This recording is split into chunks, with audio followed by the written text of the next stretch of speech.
আসসালামু আলাইকুম সুপ্রিয় দর্শক।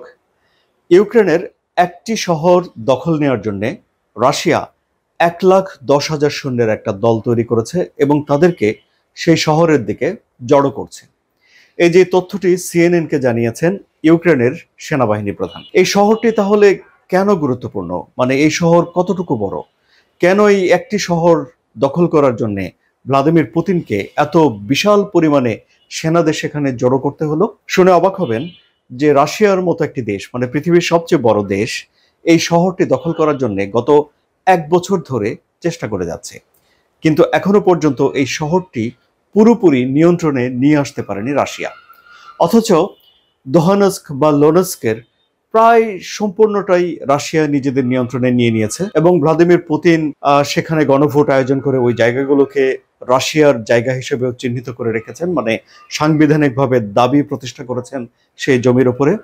এবং এই যে ইউক্রেনের পূর্বাঞ্চলটা রাশিয়া দখল করে নেবে এ বিষয়ে এখন ভ্লাদিমির পুতিন খোলামেলাই কথা বলছেন।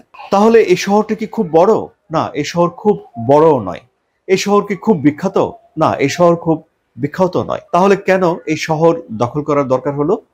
এই শহরটি হলো একটা স্ট্র্যাটেজিক বা কৌশলগত শহর রাশিয়ার জন্য। এই শহরটিকে আপনি বিবেচনা করতে পারেন যে ওই অঞ্চলে, মানে ইউক্রেনের পূর্ব অঞ্চলে ইউক্রেনের যে সেনাবাহিনী বা ডিফেন্স রয়েছে তার মেরুদণ্ড। কেন?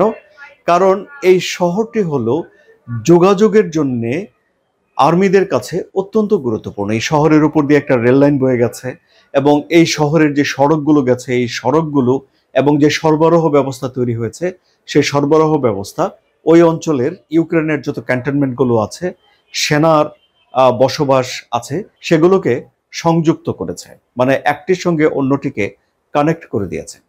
ফলে এই শহরটিকে যদি দখল করে নিতে পারে রাশিয়া, তাহলে সেখানে তাদের সামরিক বাহিনীর ভিতরে যোগাযোগের ক্ষেত্রে একটা বিচ্ছিন্নতা তৈরি করা যায় এবং আরো বেশি পরিমাণের জায়গা রাশিয়া দখল করে নিতে পারবে। এই পথ সুগম হয়ে যাবে। যুদ্ধ শুরু হওয়ার আগে এই শহরে 60,000 মানুষ বসবাস করতেন।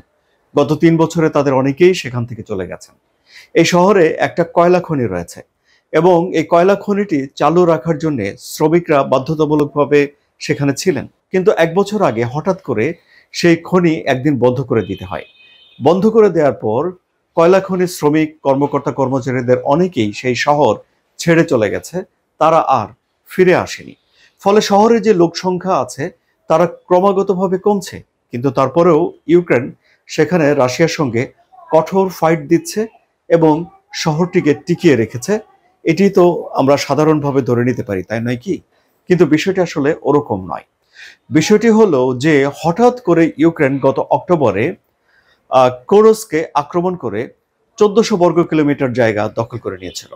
তখন সেই কোরস্ক নিয়ন্ত্রণে আনার জন্য ভ্লাদিমির পুতিনকে 1,20,000 সৈন্যের একটা দল তৈরি করতে হয়েছে এবং শুধুমাত্র রাশিয়ার সেনাদের উপরে যে তিনি নির্ভর করেছিলেন তা নয়, তিনি উত্তর কোরিয়া থেকেও 10,000 থেকে 15,000 সেনা নিয়ে এসেছিলেন সে কোরস্ক পুনরুদ্ধার করার জন্য।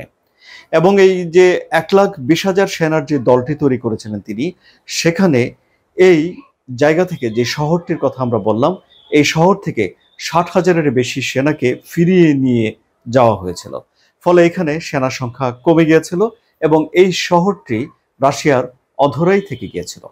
এখন যেহেতু কোরস্ক রাশিয়ার নিয়ন্ত্রণে চলে এসেছে, ফলে এখন রাশিয়া আবার এসে এই জায়গাতে মনোযোগ দিচ্ছে।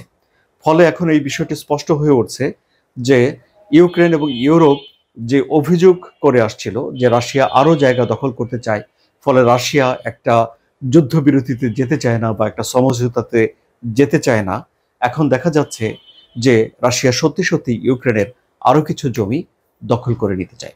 সুপ্রিয় দর্শক, আপনাদের কি মনে হচ্ছে, পরিস্থিতি কোন দিকে যাচ্ছে? আপনাদের মতামত কমেন্টে জানান। আলোচনা ভালো লাগলে সাবস্ক্রাইব করে চ্যানেলের সঙ্গেই থাকুন। ধন্যবাদ।